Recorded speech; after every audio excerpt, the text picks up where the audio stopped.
Lettre de motivation pour la procédure Campus France. Bonjour à tous, bienvenue dans cette vidéo tuto pour la lettre de motivation. Avant qu'on rentre dans le but du sujet, je vais vous rappeler que pour faire une lettre de motivation, il vous faut un projet professionnel et un projet d'études. Et on a quelques questions qu'il faut répondre concernant le projet professionnel.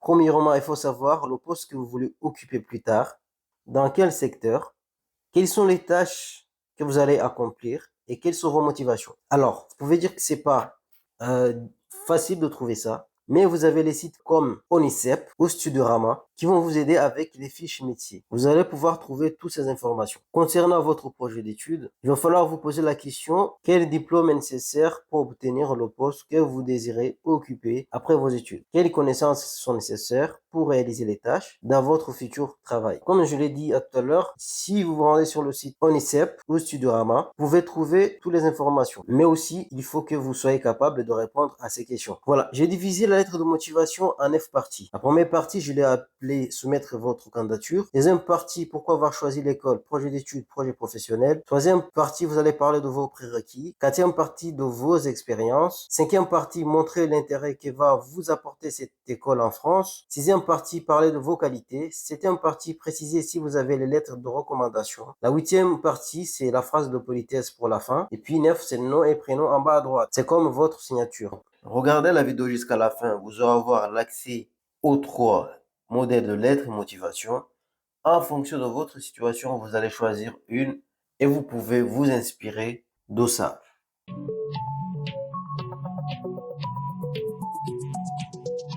Là, on va voir le modèle de lettre de motivation. Donc, vous mettez nom, prénom, adresse, téléphone, email, puis objet. La partie où c'est jaune, c'est la partie qui vous concerne. Vous allez mettre vos informations à vous. Et les chiffres qui sont 1, 2, 3, 4, ça, c'est juste pour vous référer par rapport aux sous-parties de lettre de motivation que j'ai créées. Donc là, la première sous-partie qui dit que soumettre votre candidature.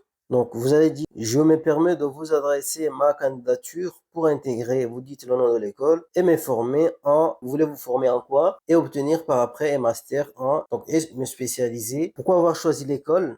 Là, vous allez dire, donc, titulaire d'un diplôme, vous dites votre diplôme, délivré par le nom de votre école. Je souhaite approfondir mes connaissances et développer mes compétences en rejoignant votre prestigieuse école en France. J'ai choisi spécifiquement le nom de l'école en raison de l'excellence du programme. Et là, vous mettez les différentes raisons.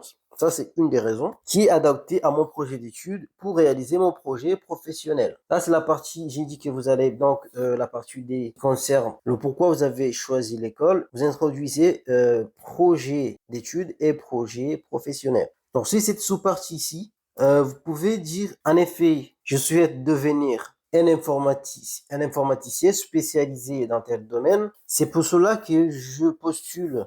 Vous allez dire, ma passion pour, vous dites le domaine, m'a conduit à me consacrer pleinement à cette discipline. Voilà, vous pouvez dire cette phrase ou pas du tout. J'ai déjà acquis une solide base de connaissances grâce à mon parcours scolaire et mes expériences professionnelles. Si vous avez eu vos expériences professionnelles qui sont en rapport avec vos futures études. Et je suis convaincu que votre école me permettra d'approfondir encore davantage mes compétences. Là, on arrive sur la quatrième partie. Je parle de au cours de mes études précédentes, j'ai eu l'occasion à participer à plusieurs projets et stages pratiques qui m'ont permis de mettre en pratique mes connaissances théoriques. Ces expériences m'ont également permis de développer mes compétences en travail d'équipe, en communication, des compétences essentielles pour réussir dans le domaine, vous mettez le domaine informatique ou je sais pas, voilà.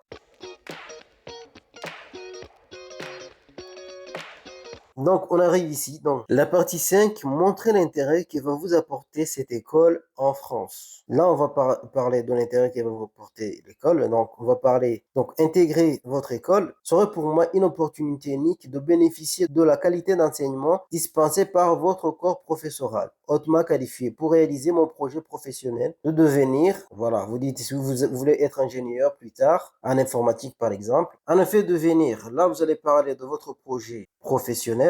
Donc, vous allez regarder l'utilité de votre projet, de votre métier dans votre pays, ce que ça peut vous apporter à votre pays. C'est ce que vous allez mettre ici. Voilà. En effet, devenir ingénieur en cybersécurité me permettra d'apporter une protection renforcée de réseaux de communication dans les entreprises de mon pays. Voilà. Dans les entreprises de vos pays où ça peut être, voilà, un domaine d'activité, ainsi de suite.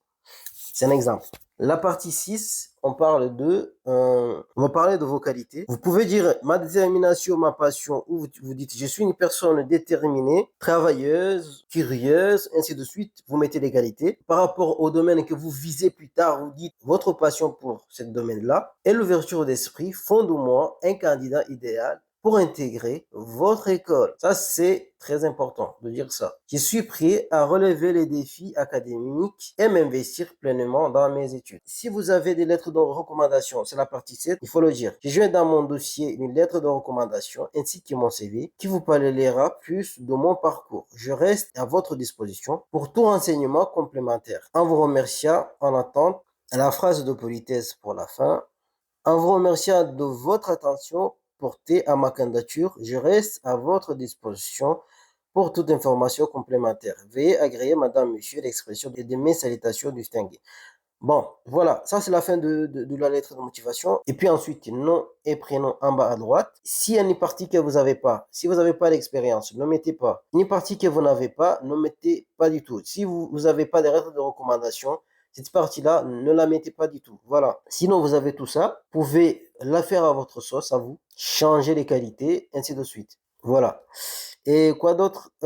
J'espère que vous avez compris que les chiffres 1, 2, 3, 4, 5, 6, 7, 8, 9 ne font pas partie de la lettre de motivation. C'est juste pour que vous puissiez vous retrouver par rapport aux sous-parties. C'est la fin de cette vidéo.